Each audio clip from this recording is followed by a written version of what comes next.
Hello my dear student. तो कैसे हैं आप लोग। तो मैं हूं गणेश कसौधन और गुप्ता सर क्लासेज में आज आप लोगों के लिए लाए हैं क्लास 10 का केमिस्ट्री का फर्स्ट चैप्टर, जिसका नाम है chemical reaction and chemical equation.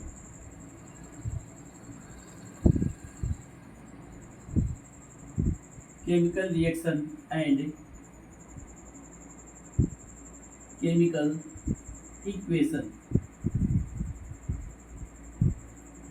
रासायनिक अभिक्रिया और रासायनिक समीकरण आज का टॉपिक होगा। और आज का ये टॉपिक बोर्ड परीक्षा में बैठने वाले विद्यार्थियों के लिए बहुत ही खास टॉपिक होगा। आज के इस लेक्चर में हम केमिकल रिएक्शन का डेफिनेशन बताएंगे, केमिकल रासायनिक अभिक्रिया की परिभाषा बताएंगे, और रासायनिक समीकरण क्या होता है इसको बताएंगे, और रासायनिक अभिक्रिया को पहचानने का तरीका बताएंगे। केमिकल रिएक्शन मतलब रासायनिक समीकरण,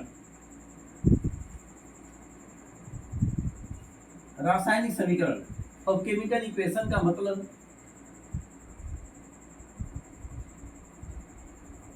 केमिकल रिएक्शन का मतलब रासायनिक अभिक्रिया,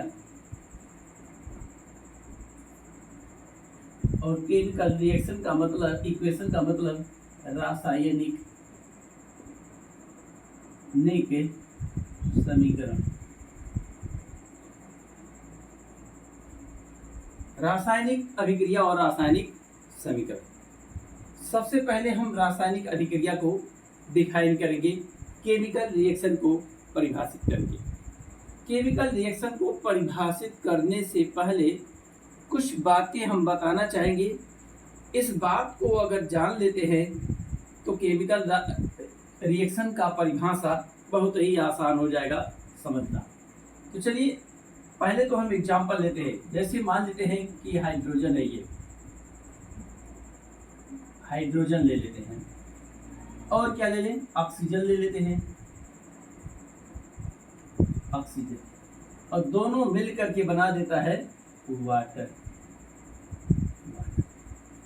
सबसे पहले तो इनका स्टेट देखिए, अवस्था देखें तो ये होता है गैसियस अवस्था में, और ये क्या होता है, ये भी गैसियस अवस्था में, और वाटर जो बनता है वह किस फॉर्म में, लिक्विड फॉर्म। मतलब गैस, ये गैस और ये गैस दोनों मिल करके बना दिए जल, अर्थात भौतिक अवस्था में परिवर्तन हो गया। और इनके गुण आपस में मिल करके एक नए गुण का पदार्थ बना दिए, एक नए प्रॉपर्टी का एक पदार्थ बना दिए। वैसे देखें तो कुछ ये तो अवस्था परिवर्तन हुआ, ऐसा इसमें देखने से लग रहा है कि दो भिन्न भिन्न प्रकार के तत्व मिल करके एक नए प्रकार के पदार्थ का निर्माण कर रहे हैं, जिनका गुण, ये नए प्रकार का जो पदार्थ बन रहा है, इनका गुण इन दोनों के गुणों से सर्वथा भिन्न है। सर्वथा भिन्न है का मतलब ये द्रव अवस्था में है, ये गैस, और ये गैस अवस्था में। और भी भिन्नता इसमें है, उसको भी जान लेते हैं। जैसे कहते हैं क्या, हाइड्रोजन जो होता है सपोर्ट इन बर्निंग, ये ज्वलनशील है, ज्वलनशील गैस है, ज्वलनशील है। हाइड्रोजन ज्वलनशील है, जलता है। ऑक्सीजन जलने में सहायक है। ये ज्वलनशील है, ये खुद जलता है, और ये जलने में सहायक है। मतलब दोनों ही जलने वाले प्रॉपर्टी का सपोर्टिंग नेचर रखते हैं। और यहाँ वाटर क्या है, आग का दुश्मन है, जलने को कम करने वाला है।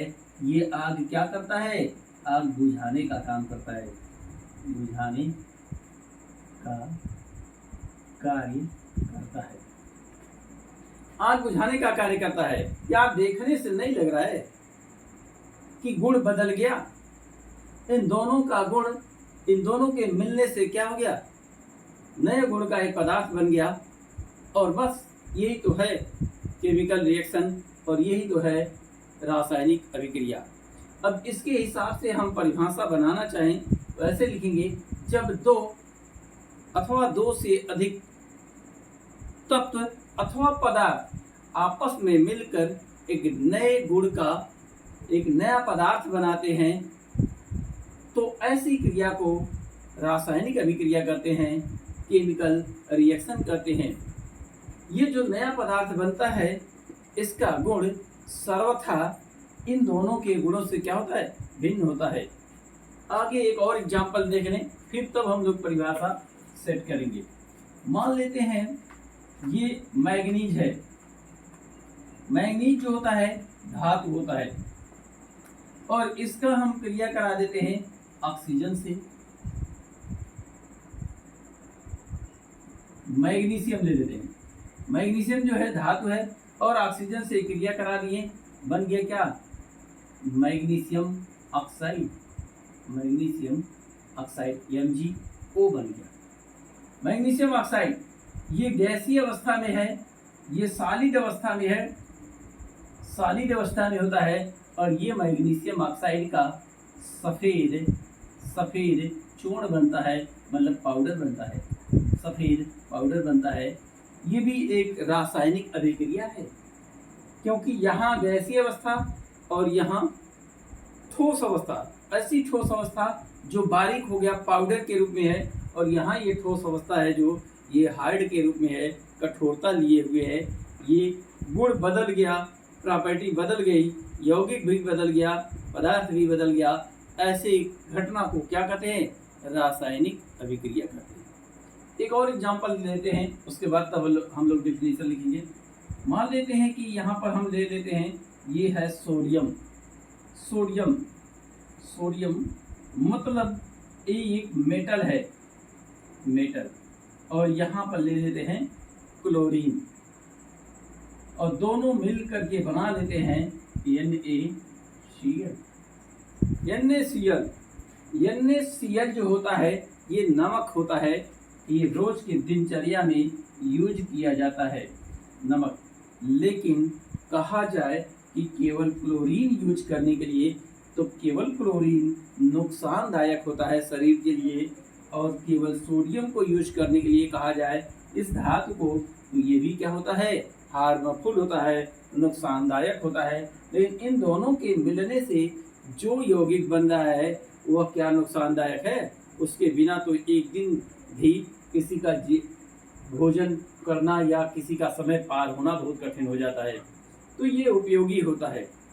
इस प्रकार से हम कह सकते हैं, अब इन सब उदाहरणों से हमें एक निष्कर्ष क्या निकलता है कि जब दो अथवा दो से अधिक पदार्थ अथवा तत्व आपस में मिलकर एक नए गुण का, एक सर्वथा भिन्न गुण का पदार्थ बनाते हैं तो ऐसी क्रिया को क्या कहते हैं, रासायनिक अभिक्रिया कहते हैं। अब इसको डिफाइन कर देते हैं इंग्लिश में कैसे, when two or more than to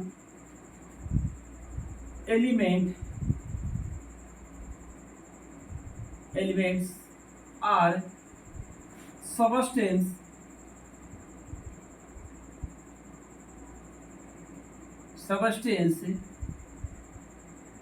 combine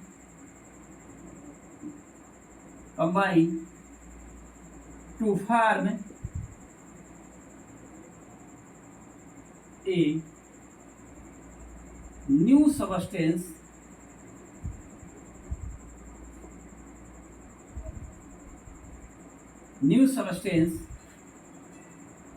whose properties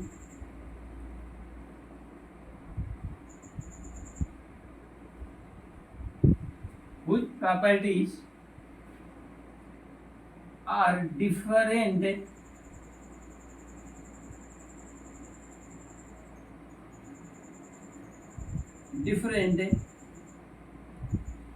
to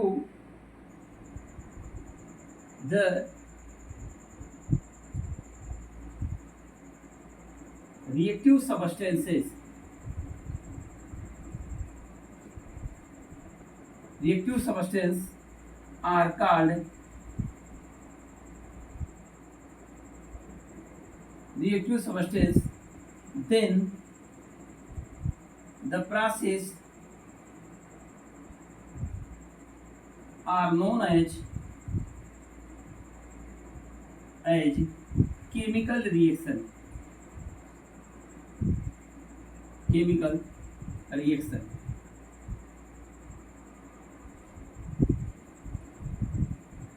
Chemical reaction. When two or more than two elements or substance combine to form a new substance whose properties are different to reactive substance, then the process are known as chemical reaction. Insight अगर छोटे में देना चाहते हैं definition तो इसको छोटे में यहाँ पर लिख देते हैं. When the process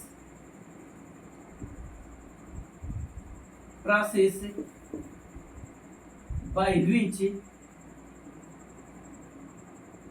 two or more than two substances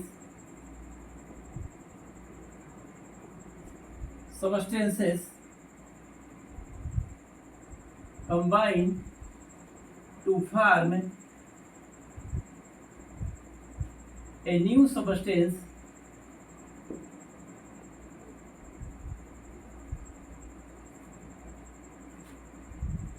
are called chemical reaction. Chemical reaction ये साइड में इसका डेफिनेशन होगा. साफ करने के लिए कुछ ले लेते हैं कागज.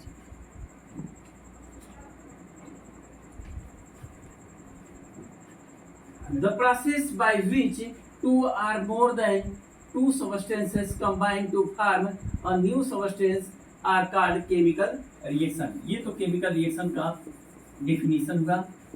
अब हम हिंदी में भी डिफाइन कर लेते हैं, बोल देते हैं. लिखेंगे तो नहीं बोर्ड पर लेकिन समझ लेंगे.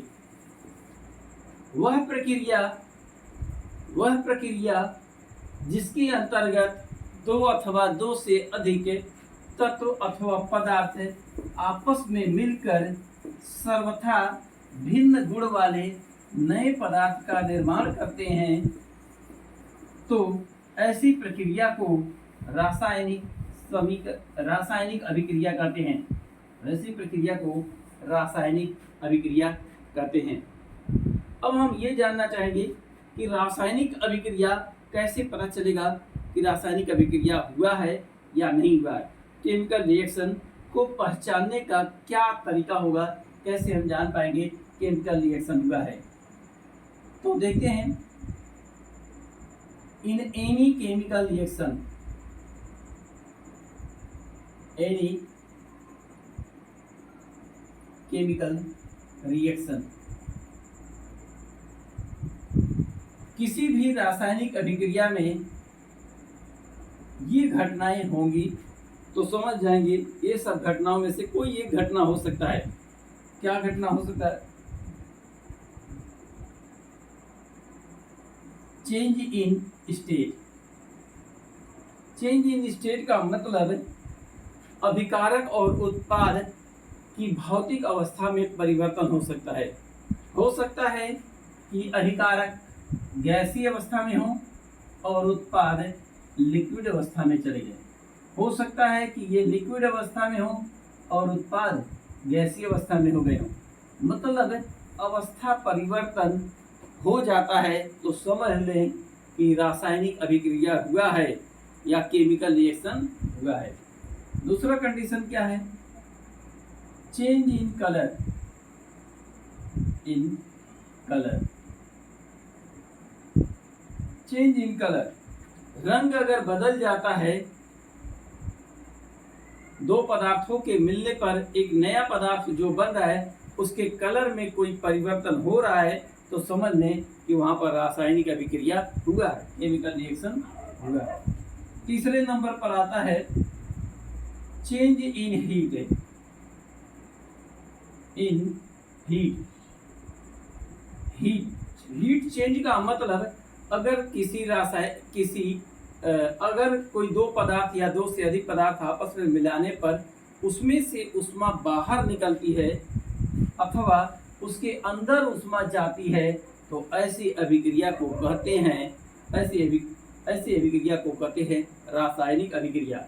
जैसे मान लेते हैं CaO, ये है स्लैक्ड लाइम, बुझा हुआ चूना है, इसे H2O से क्रिया करा देते हैं पानी से, तो ये बन जाता है CaOH ट्वाइस। और क्या होता है, और हीट बाहर निकलता है, ये गर्मी उष्मा बाहर निकलता है, अर्थात ये अभिक्रिया एक्सोथर्मिक होता है। कैसी होती है, एक्सोथर्मिक रिएक्शन होता है। एक्सोथर्मिक ये जो होता है कैल्शियम हाइड्रोक्साइड है और ये है कैल्शियम ऑक्साइड। ये बिना बुझा हुआ चूना है और इसे क्या कहते हैं, बुझा हुआ चूना। कब, जब वाटर मिलाते हैं तब इन दोनों की अभिक्रिया कराने पर ऊष्मा बाहर निकलती है। जिस बर्तन में इसकी अभिक्रिया कराई जाती है वो बर्तन ज़्यादा गर्म हो जाता है और इस बर्तन के गर्म होने से हम अंदाज़ा लगा लेते हैं कि ऊष्मा बाहर निकली है, और जब ऊष्मा बाहर निकल जाता है तो समझ लें कि रासायनिक अभिक्रिया हो चुका। कुछ ऐसी भी अभिक्रियाएं होती हैं जिसमें ऊष्मा अंदर ली जाती है, अंदर एब्जॉर्ब की जाती है, उसे एंडोथर्मिक रिएक्शन कहते हैं। और ऐसी अभिक्रिया जहाँ पर ऊष्मा अंदर ली गई हो या ऊष्मा में कमी आ गई हो, तो ऐसे में कहते हैं कि वहाँ पर रासायनिक अभिक्रिया हुआ है। जैसे कोई एसिड ले लें, एसिड, और क्या ले लें, बेस, और ये बन जाता है साल्ट। और इस अभिक्रिया में क्या होता है, ऊष्मा क्या होता है, कम होता है, ऊष्मा में कमी आती है, अर्थात ऊष्मा को अंदर लिया गया, अर्थात ये कैसा होता है, एंडोथर्मिक रिएक्शन होता है। और ऊष्मा में कमी एक चीज बता रहा है कि यहाँ पर रासायनिक अभिक्रिया हुआ है।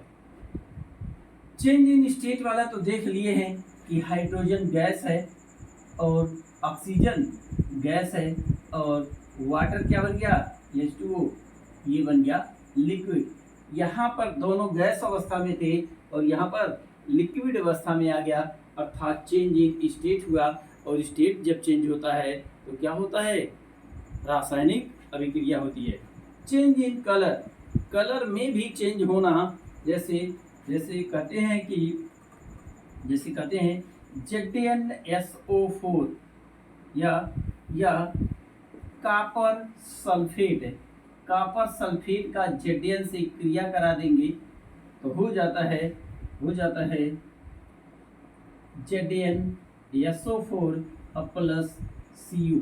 यहाँ पर इसका कलर जो है यहाँ पर चेंज हो जाता है, कलर बदल जाता है, और इस कलर के बदलने के कारण भी हम कह सकते हैं क्या, केमिकल रिएक्शन हुआ।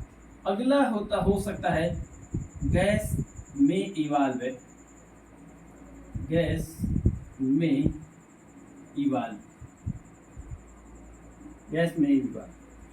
भी उत्पन्न हो सकता है अगर दो अथवा दो से अधिक पदार्थ आपस में मिलाए जाते हैं और गैस बाहर निकल रहा है तो समझ लें कि रासायनिक अभिक्रिया हुआ है।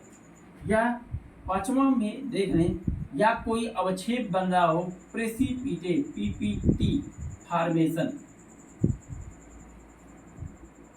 अगर ऐसा हो रहा है तो भी हम कहेंगे कि केमिकल रिएक्शन हो रहा है, रासायनिक अभिक्रिया हो रहा है। तो रासायनिक अभिक्रिया होने के लिए इतने कंडीशन है, हो सकता है कि स्टेट में चेंज हो सकता है कि कलर में बदलाव हो सकता है कि हीट में चेंजिंग आए, हो सकता है कि गैस निकल रहा हो, और हो सकता है कि अवक्षेप का बनना हो, अवक्षेप बन रहा हो, तो भी इन सब कंडीशन का मतलब है कि रासायनिक अभिक्रिया हो रहा है। तो ये रहा रासायनिक अभिक्रिया को पहचानने का तरीका। अब जो है हम ये देखेंगे आखिर केमिकल इक्वेशन क्या होता है। तो केमिकल इक्वेशन देखिए क्या होता है। केमिकल इक्वेशन क्लास 10 केमिस्ट्री का ये पहला चैप्टर का पहला लेक्चर है। हम चाहेंगे कि जितने लोग वीडियो देख रहे हैं वो लोग अपना खुद नोट्स बनाएं। अपना नोट्स बेस्ट नोट्स होता है। और हाँ, वीडियो अच्छा लगे तो लाइक ज़रूर कर देंगे। अगर वीडियो पर नए होंगे, चैनल पर हमारे नए होंगे, गुप्ता सर क्लासेज पर नए होंगे तो सब्सक्राइब भी कर देंगे, बेल आइकन को प्रेस कर देंगे और अपने दोस्तों को शेयर कर देंगे। यही हम आप लोगों से उम्मीद करते हैं, क्योंकि इसी के दम पर हमारा वीडियो आगे बढ़ने वाला है, क्योंकि यही मुझे बल प्रदान करेगा। आपका सब्सक्राइबेशन ही हमें बल प्रदान करेगा। तो नेक्स्ट टॉपिक पर चलते हैं, केमिकल इक्वेशन। केमिकल इक्वेशन क्या होता है? केमिकल इक्वेशन इसको देखें।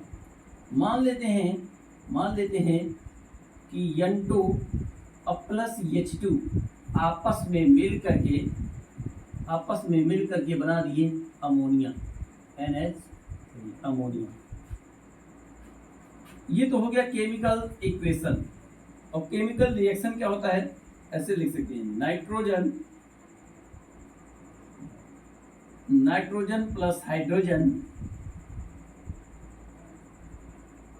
इक्वल टू क्या? Ammonia.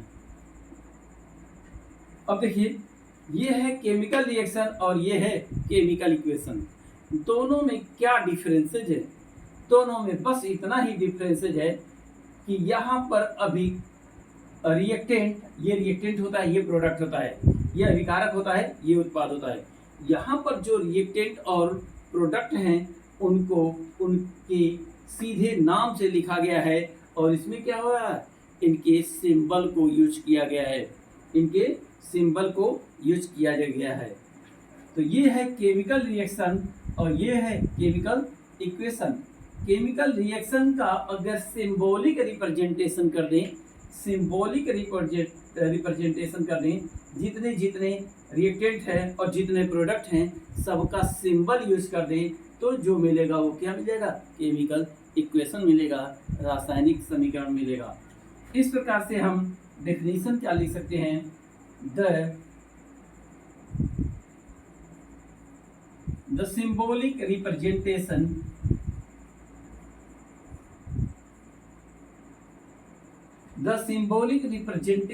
of any chemical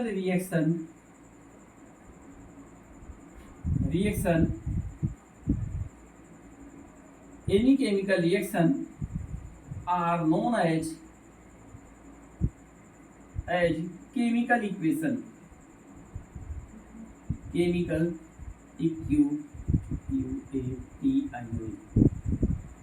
equation मतलब रासायनिक अभिक्रिया के सांकेतिक रूप को हम कहते हैं रासायनिक समीकरण। The symbolic representation of any chemical reaction are known as chemical equation. For example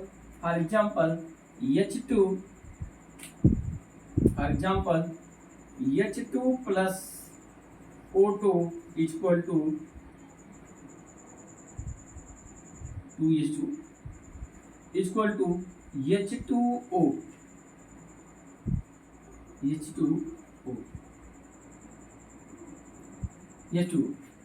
plus O2 equal to H2O. This is a chemical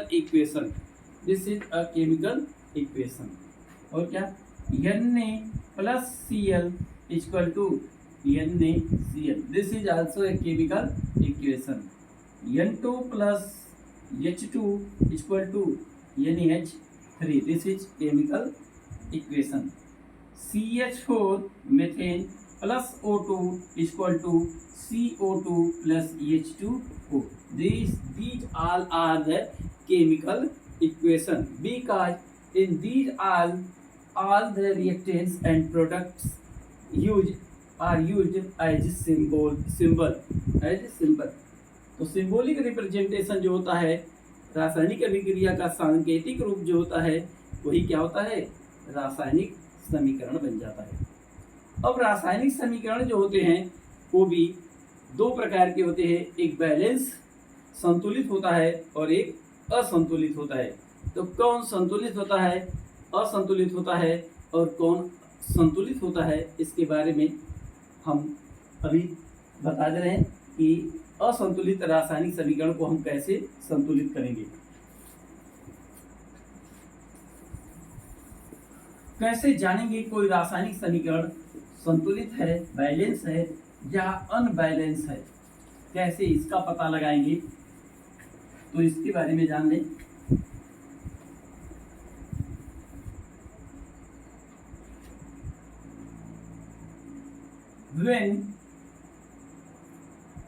अच्छा, एक चीज और जान लें, केमिकल रिएक्शन में जो होता है, केमिकल रिएक्शन, इन केमिकल रिएक्शन में जो होता है, ऐसा नहीं होता है कि कोई एटम चेंज होकर के दूसरा एटम बना ले। Do not any atom change to form other atom. Do not any atom change to form other atom. कोई भी एटम ऐसा नहीं है कि अपने चेंज होकर के दूसरा एटम बना ले। हाँ, लेकिन एक बात होता है, the rearrangement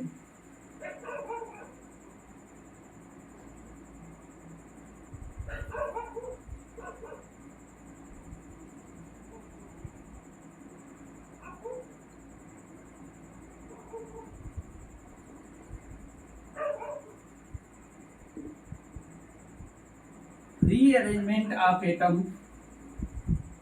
atoms occur। Atoms का रीअरेंजमेंट होता है, लेकिन एटम कोई चेंज नहीं होता है। जैसे H2 plus O2 equal to क्या, H2O।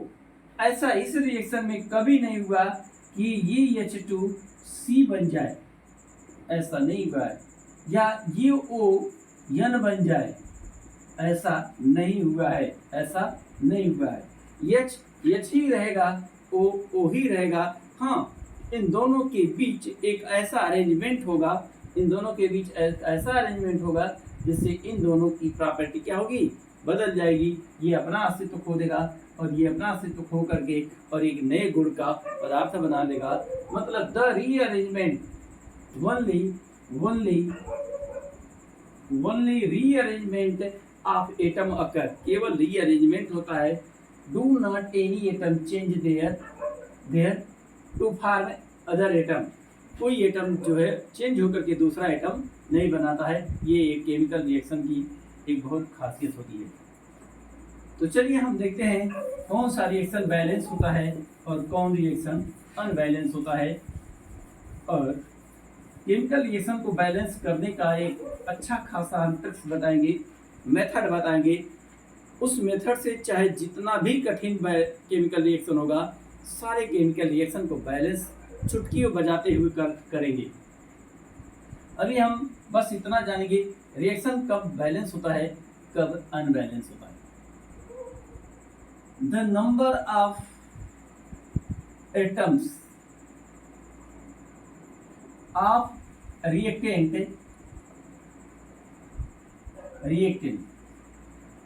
इक्वल हो जाए, equal to the number of atoms of product. अगर ऐसा हो जाता है कि रिएक्टेंट्स में एटम्स के नंबर, प्रोडक्ट में एटम्स के नंबर दोनों इक्वल हो जाएं, तो ये क्या होता है, रिएक्शन बैलेंस रिएक्शन बोला जाता है। Balance reaction. हाँ, अगर जो है the number of atoms of reactants do not equal to the number of atoms of product है, products, then these reactions are known as unbalanced reaction. Unbalance reaction, अगर ऐसा होता है अनबैलेंस रिएक्शन होता है, जैसे मान लेते हैं कि H2 plus O2 equal to बन गया H2O. Here this is known as reactant and this is product. In the reactant H equal to number of H equal to 2 and O equal to 2, but in the product H equal to 2, O equal to 1, so they are unbalanced. ये reaction क्या होगा? Unbalance chemical reaction होगा. क्यों? क्योंकि इधर hydrogen 2, इधर hydrogen भी 2, लेकिन ऑक्सीजन 2 और ऑक्सीजन 1, यहाँ पर दोनों तरफ के एटम्स का नंबर इक्वल नहीं है. इसी प्रकार एक और रिएक्शन देख लेते हैं. N2 plus H2 equal to NH3. इसमें देखा जाए तो N की संख्या 2, H की संख्या 2 और क्या है, इधर देखा जाए तो N इक्वल टू 1 और H equal to 3. So this is also unbalance reaction. BALANCE, balance. ये भी अनबैलेंस रिएक्शन है और ये भी अनबैलेंस रिएक्शन है. तो पहले तो हम ये जाने कि बैलेंस रिएक्शन और अनबैलेंस रिएक्शन का पहचान करना. अब हम क्या करेंगे, रिएक्शन को संतुलित करने का एक नहीं 2 तरीका हम बताएंगे, और जिसमें एक तरीका ऐसा रहेगा जिसका यूज करने के बाद चाहे जितना भी कठिन रिएक्शन हो वो निश्चित रूप से हमारे बच्चे, हमारे स्टूडेंट जरूर बैलेंस कर लेंगे. और एक बात और जान लें, हाई स्कूल बोर्ड परीक्षा में रासायनिक समीकरण को संतुलित करने के लिए दिया जाता है और हर साल 1 या 2 क्वेश्चन इससे बनते हैं केमिकल रिएक्शन को बैलेंस करने का. तो अगले लेक्चर में हम केमिकल रिएक्शन को बैलेंस करने का एक अच्छा ट्रिक्स बताएंगे, जिसका यूज करते ही रिएक्शन अपने आप बैलेंस हो जाएगा.